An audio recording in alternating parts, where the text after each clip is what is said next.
اللاعبين يحاولوا انهم يهديوا من روعه المسؤولين عن الامن في الميدان، ويخرج المحب من ارضيه ملعب استاد القاهره.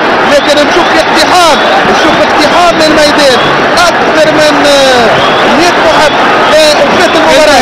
انتهت المباراه خلاص، انتهت الترشح ان شاء الله باش اما محاوله تقطيع الحكم المساعد والحكم الرابع. الجمهور ينزل الملعب، نجموا نقولوا مبروك للنادي الافريقي. فوز عارمه، لكن الصور هذه ما نتمناوش نشوفوها. اكيد ما نتمناوش. ما نحبوش نشاهدوا اللقطات هذه، ما نحبوش نشاهدوا اللقطات هذه. بالعكس المقابله بين الاشقاء، الزمالك فريق عريق وفريق كبير، النادي الافريقي فريق عملاق وفريق كبير، وبالتالي الاجدر هو اللي يتعدى. نخليوا المقابله تتلعب فوق الملعب ولا للمناظر هذه. صورة الاسبوع اكيد هذه هي اللي باش تتصدر العناوين نتاع يعني الصحف، سواء كانت المكتوبه الالكترونيه ولا غيرها.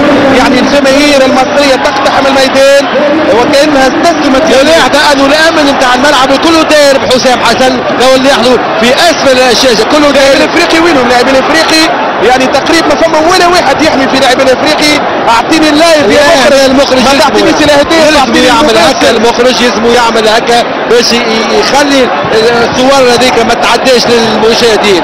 احنا نتاسفوا على مثل اللقطات هذوما. الاهداف يا سيدي المخرج شفنا الاهداف، نحبوا نشوفوا ما يحدث في الملعب. نتمنوا انه اللاعب الافريقي وكل البعثه المرافقه للنادي الافريقي ان شاء الله تكون سلامات. اعطينا المباشر مره اخرى نكرروها، نطالبوا المخرج المصري وانه يعطينا الصور اللايف، صور المباشر، صور الديريكت، باش نتابعوا ماذا يحدث في ملعب استاد القاهره اللي كما نقولوا وكما شفتوا هذا اللاعب الافريقي قاعدين يعني يحاولوا انه ياخذوا اعتداء على اللاعبين نتاع النادي الافريقي، مش معقول وغير مقبول. نتأسف بصراحة.